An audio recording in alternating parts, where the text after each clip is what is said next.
नमस्कार, रिपब्लिक भारत के luminous studio में आपका स्वागत है। मैं हूं आपके साथ अंजलि राजावत और इस बुलेटिन में मेरे सहयोगी अनूप भी मेरे साथ होंगे। और सबसे पहले बात प्रधानमंत्री नरेंद्र मोदी से उस खास मुलाकात की जिसका पूरे देश को इंतजार है। हमारे editor in chief Arnab Goswami के साथ पीएम मोदी ने कुल 100 मिनट तक बातचीत की है। लोकसभा चुनाव के चौथे चरण से पहले ये पूरा इंटरव्यू देखिए आज सुबह 9 बजे।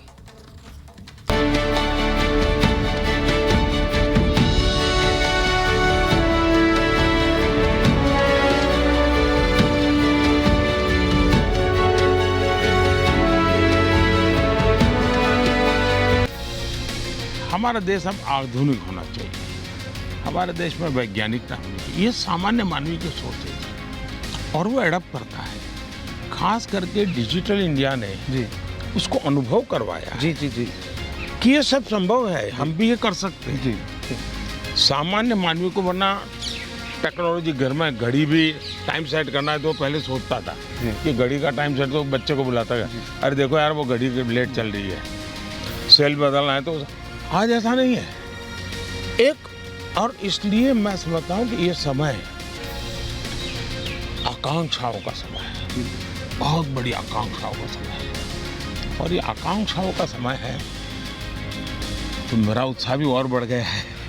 मैं एक व्यक्तिगत सवाल पूछूं इंटरव्यू शुरू करने से पहले। मोदी जी, पूछता है Bharat, nation wants to know, आप इतने रिलैक्स कैसे रहते हैं? अभी आपको कोई मिले इतने चुनाव के गर्मी के बीच में और आपकी शेड्यूल 2014 से ज़्यादा है, 2019 से ज़्यादा है। 2014 में जब इंटरव्यू की थी आपकी, मैंने 9 मई को ही की थी 2014 को, और तब आपका गला भी बैठ गया था। इस बार गला भी आप, you are looking very fresh, very relaxed. तो अगर टीवी पर लोग मुझे न देखते हैं और आज जिस रूप में आप मुझे देखते हैं तो मानते ही नहीं कि मैं मेहनत कर रहा हूँ। और आजकल कुछ लोग बोल भी देते हैं। लेकिन शायद 2014 में और 2019 से बजाय एक अलग ही माहौल है चुनाव में, और उसका एक स्वाभाविक परिणाम मेरे मन पर भी होता है। मैं भी इंसान हूँ, आखिर कोई तनाव नहीं है, कोई इफ्स एंड बट्स नहीं है, कोई दुविधा नहीं है। और मैं गुजरात में इतने साल रहा, लेकिन मैंने ऐसे चुनाव नहीं देखे। मैं सब चुनाव जीतता था, 2/3 बहुमत से जीतता था, लेकिन इतना, और इसलिए मैं कह रहा हूँ ये चुनाव मोदी निमित्त है। भारतीय जनता पार्टी की एक व्यवस्था है, लेकिन मेरे हिसाब से चुनाव देश की जनता ने अपने कंधे पर ले लिया है। और एक प्रकार से मैं जो कहता हूँ, मैं जाके कहता हूँ भाई मैं 2 चीज़ के लिए आया हूँ। एक, 10 साल देश को आगे बढ़ाने में आपने जो योगदान किया तो मैं आपका धन्यवाद करता हूँ, देश आपने आगे बढ़ाया है। और दूसरा मैं कहता हूँ कि मुझे आशीर्वाद चाहिए, क्योंकि हमें अब इस गति को रुकने नहीं देना, हमें इसको मेंटेन रखना, नई ऊंचाइयों को पार करना। हमें गति भी बढ़ानी है, स्पीड भी बढ़ानी है, स्केल भी बढ़ाना है, और स्कोप का तो जहाँ तक सवाल है, स्काई इज द लिमिट, जो डेफिनेशन है, जो बोला जाता है स्काई इज द लिमिट, मैं समझता हूँ भारत के लिए उससे भी आगे बढ़ना।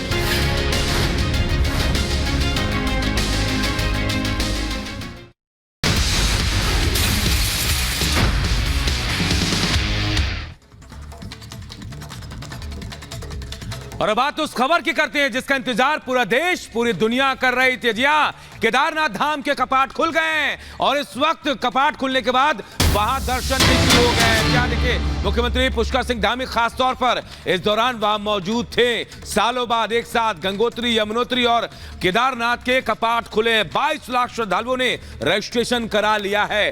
तस्वीरें भी मैं आपको दिखा रहा हूं। 4 धाम की यात्रा आज से शुरू हो गई है और इस खास मौके पर खुद मुख्यमंत्री पुष्कर सिंह धामी इसके साक्षी भी बने।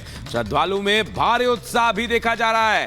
केदारनाथ धाम के कपाट खुल गए हैं और अब जो जानकारी मिल रही है कि अब तक 22 लाख श्रद्धालुओं का रजिस्ट्रेशन हो चुका है, यानी यह आंकड़ा आगे और बढ़ेगा। जैसे जैसे दिन बढ़ेंगे दर्शन करने के लिए श्रद्धालु आएंगे और वैसे वैसे आंकड़ा भी बढ़ता चला जाएगा। पूरी दुनिया, पूरा देश इंतजार कर रहा था कि कब कपाट खुले और बाबा के दर्शन के लिए लोग वहां पहुंचे।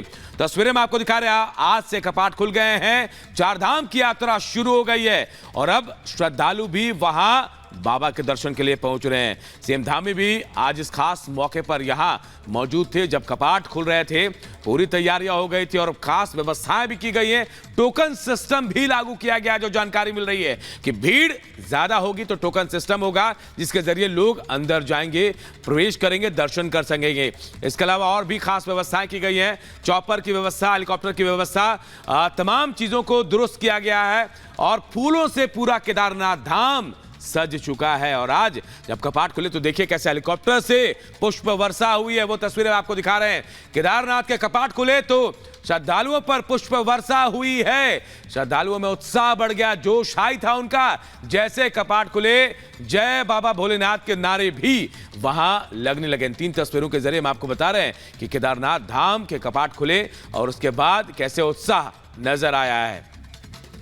और दीपेश हमारे साथ जुड़ चुके हैं केदारनाथ धाम से।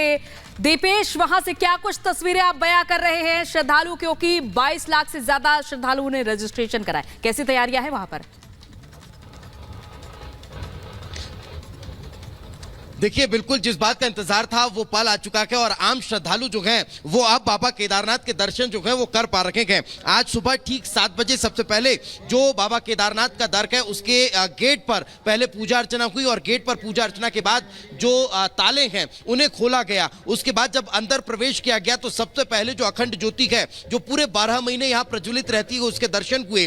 क्योंकि जब यहाँ पूरा ये घाटी जो है वो बर्फ से आच्छादित रहती है, मंदिर के आसपास पूरा बर्फ होता है, मंदिर के छत पर बर्फ होता है, उस दौरान भी यहाँ वो ज्योति प्रज्वलित रहती है। सबसे पहले उस ज्योति के दर्शन किए गए। उसके बाद चूंकि बाबा 6 महीने समाधि में लीन रहते हैं इसलिए उन्हें जागृत अवस्था में लाने के लिए, उनको समाधि से जगाने के लिए विशेष पूजा अर्चना की गई, अभिषेक किया गया, आरती की गई और उसके बाद फिर आम श्रद्धालुओं ने यहाँ पर दर्शन की। आम श्रद्धालुओं को परमिशन मिली और शुरुआत हुई। उस दौरान मुख्यमंत्री पुष्कर सिंह धामी मौजूद रखे, मंदिर प्रशासन के सदस्य और समिति के सदस्य रखे और साथ ही साथ जो शंकराचार्य विवेकटेश्वरानंद हैं वो यहाँ पर मौजूद रखे।